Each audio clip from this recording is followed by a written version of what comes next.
السلام عليكم ورحمة الله وبركاته. كبجمتو تفردفتو تكية أكم نجاجرتني في يكيسني بقى نجاجرتني بقى جرتني تنجاني فرح من ربي سنة راجراتو. أرأو سما فتك يدد جاسو وان دراني تكو يادد كوي مي فيديو راهو جدا نمنا كمكية وقافن يتلفت جرا وان كان جدي فيديو جتوفكي. إني مالي قافن بيا جلوساني انت اللي دبراتك جتشو دبرتين هيرو من انت اللي درباتك كمان هذا فباجرتو هنا كنت تدبتو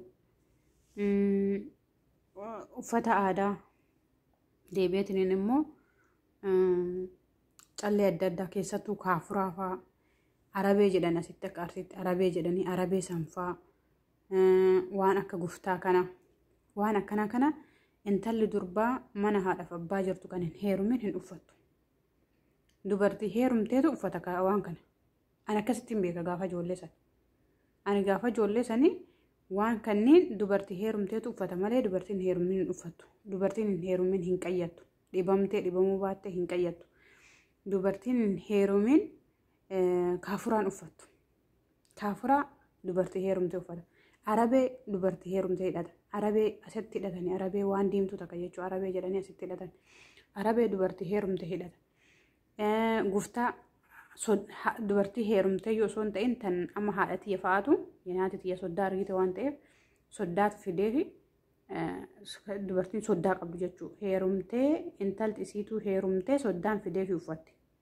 waan kana bitatee waan godhatu dandeettu waan qalaaladha garuu aadaa ture wanni sun amma garam taaneeti aadaan teenne garagalte duraan dukkana keessa jirra moo har'a dukkana keessa jirra ani hin beeku amma waan namni guddaan godhu xiqqaalleen hin godhu waan ijoolleen gootu waan an godhu daa'imman illee hin gooti waan haati tiyya gootu ani illee hin godhu waan an godhu daa'imni tiyya illee hin gooti akkami naan galle amma daa'imni tiyya waa tokko irraa dhooguu hin dandeenye sababnis aadaa kennaa bakka waan kennaa uffatamuu qaba waa isaaf uffatamuu qaba kaleessa dogoggora moo har'a dogoggora an bakka san naan galee kaleessa moo har'a dogoggora warri beeytan koomantii naa barreessaa warra kaleessaa santu dogoggora moo warra har'aa kanatu dogoggora yoo warra kaleessaa santu dogoggora jenne dubartiin heerumtee fi hin heerumin akkitti walii addaan itti beekan natti fakkaata wanni kaleessa akkas godhaniif warri kaleessaas wanni akkas godhaniif akaakayyoonni akkayoon teenne haadhotiin teenne wanni akkas godhaniif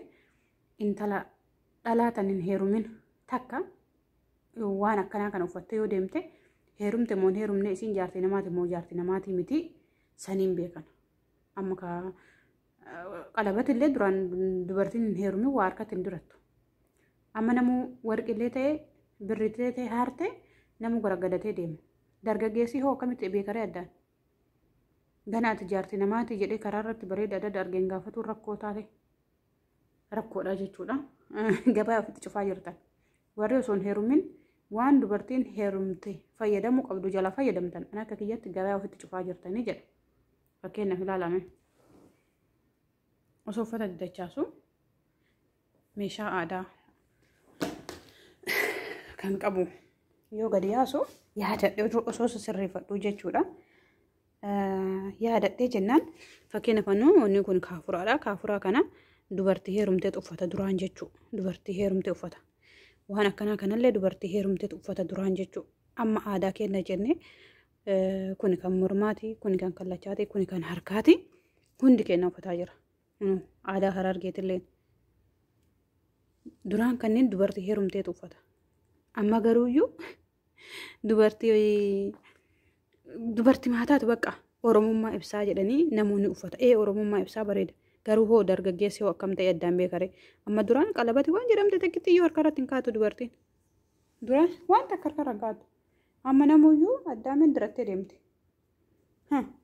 quba kee akkatti arga dargaggeessi booda akkamitti beekareessu dargaggeessi maal haa fuudhu akkamaa ta'ee haa fuudhu kanaaf jaartii namaa janajjanaa oolanii bar miskiin irra laalamu dargaggeessi irra laalamu dargaggeessi badiin qabu numa dubartoota warri kaleessaa sun sirriidha jedhee yaadan akka kiyyatti warri kaleessaa sun sirriidha sababnis dubartoonni kaleessaa nama hanga heerumutti quba kiyyatti waa tokko dirachuun hin yaadadha gaaf tokko hin jiraayi footoo sanniin qaba sanuu bara 2002 yeroo waggaa 15 akkas ga'ee jira guddoodha jechuu ijoollee miti footoo ittiin ka'uudhaaf qalabatii haadhatiyyaa fuudhee deemee footoo ittiin ka'e tumamaan tumaminaatu yaadata jechuudha. Xibabii haadhatii yaallee jechuu xibabii rabbi rahmataa godhuun kan sun waan kennaa abbaa warra ishee waan ta'eef natti fakkaate. Xibabii haadhatiyyaa naaf obboleettiin xiyya fuunee footoo ittiin kaane ulee nu tumamne hanga ollaan biranii addaan nu qabanitti jechuudha. Sababni wanni san dubartiin hin heerumin hin godhatu waan akkanaa kanneen harkatti hin godhatamu inni kun waan rakkasaate haarteedha waan ta'eef jechuudha.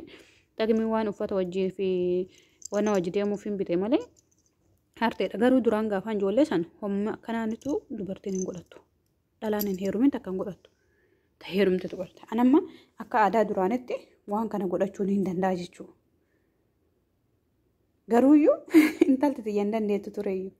Har'a garuu isilleen hin diratti indoo manamma kiyyaa irra guddaan ni gale wanni uffata aadaa hanga ammaatti hanga biyya arabaa kana dhufee rabbiin alhamdulillah nama of danda'ellee waa godhatullee kana godhee deebi'eetiin immoo oromummaallee akkanatti bakka uffanni aadaa waggaa irraa adada waan dhufeerraa haaraa dhufeerraa online irratti ajajadurra ni gala jedhee tasa meeshaa kiyya biyya galchee achi keessa galee amma intalli xiyya achii gadi guurtee uffataa jirti.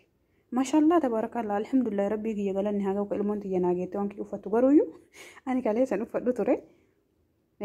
Kaleessa maaliif hin uffanne dhaballee bichaa osoo hin ta'in dubartii heerumtetu uffata. Dubartii heerumte. Har'a immoo daa'imni xiyya ganaa waggaa 14 uffatti. Daa'imni waggaa 3 illee uffatti waggaa 10 illee uffatti mashallah hedduu irraa bareeda haa uffatanii. Miti rakkoon xiyya. Garuu dargaggeessi wanni dargaggeessi jaartii namaa janajanuuf egaa. Namu uffata aadaa uffatee deema. Namu qalabati uffatee deema. Jaarsa qabdiif hin qabduun beeku yoo bareeda arge akkam godhareen kanaaf janajana lakkaa'in. Nuutu badii qaba malee jiraa miti. Ani kan kaleessaa santu sirrii jedha. Aadaa keenya balaqqisiisuun bareeda ta'e uffanni aadaa kan dubartoota heerumanii fi hin heerumin addaan bayuu qaba. Warra diizaayineraa jechuun addaan nu baasuu qabdan. Kan dubartii heerumteetii fi kan dubartiin heeruminni sababni mirgi dargaggeessaa dhiibame bar dargaggeessa akkamitti halaala xiqqaa guddaan kana gargadee deema. Wata dargaggeessa shu addaan bayuu qaba kunniin jechuudha. Kuni kan dubartii heerumtee kuni kan dubartiin heeruminni jedhamee addaan bayuu yookiin dargaggeessi jaartii nama janajanee fixuuf deemaa jechuu sirrii miti.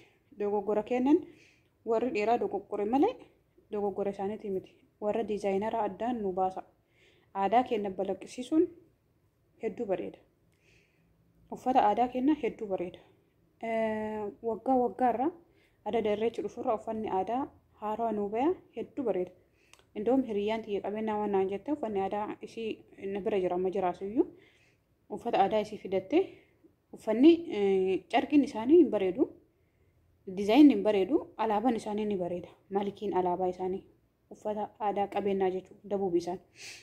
Uffanni aadaa keessanii qallaaliin bareedu yoo kan aadaa Gujii sittin tolin ka Booranaa sittin tolin ka Arsii yoo sittin tolin kan Jimmaa yoo sittin tolin kan hunda uffattee qabdaa kan hunda bitachuullee dandeettaa naan jette nu garuu takkitti moo qabna naan jette.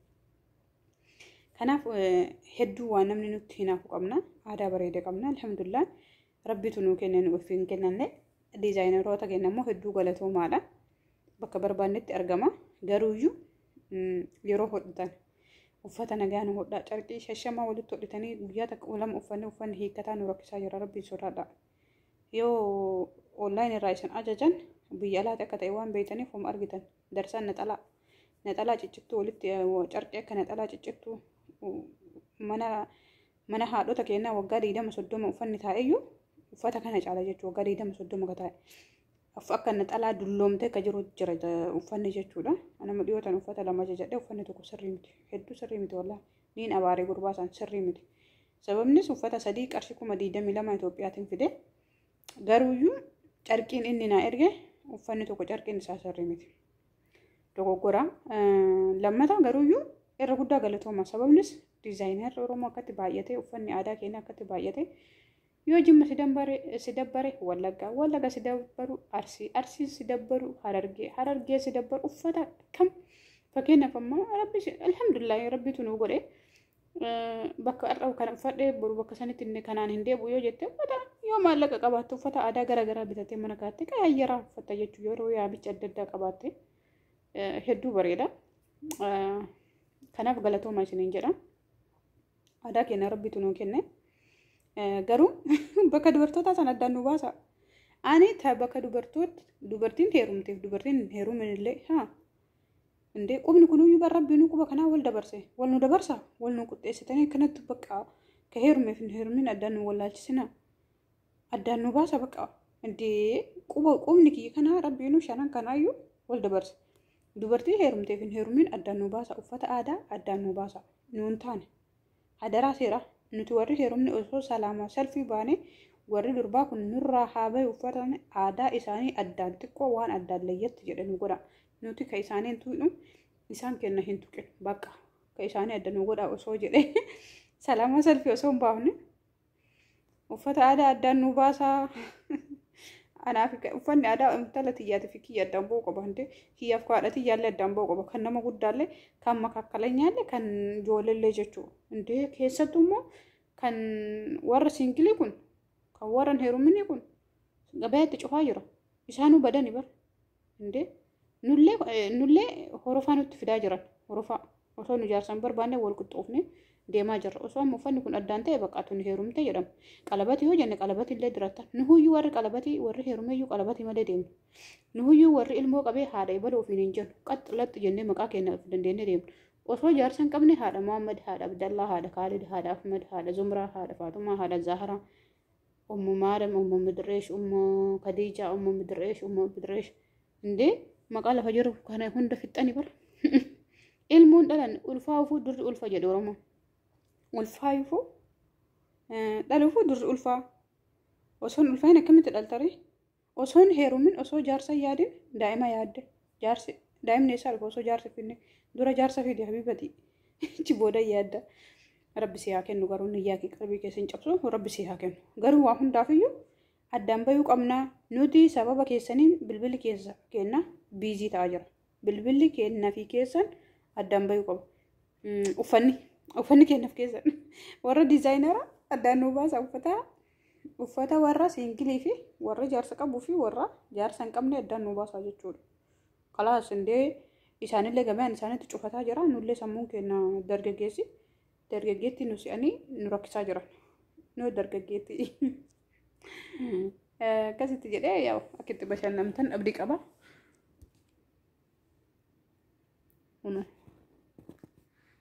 aadaa bareeda qabna maashaallah